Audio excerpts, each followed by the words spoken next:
Strauss & Company is very pleased to offer this phenomenal work by Gerard Sekoto, arguably our most important black modernist in South Africa. The work was repatriated from Australia.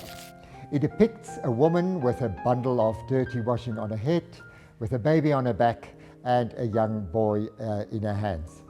It is of course painted before Sekoto left South Africa in 1947, going into self-exile in Paris until his death in 1993.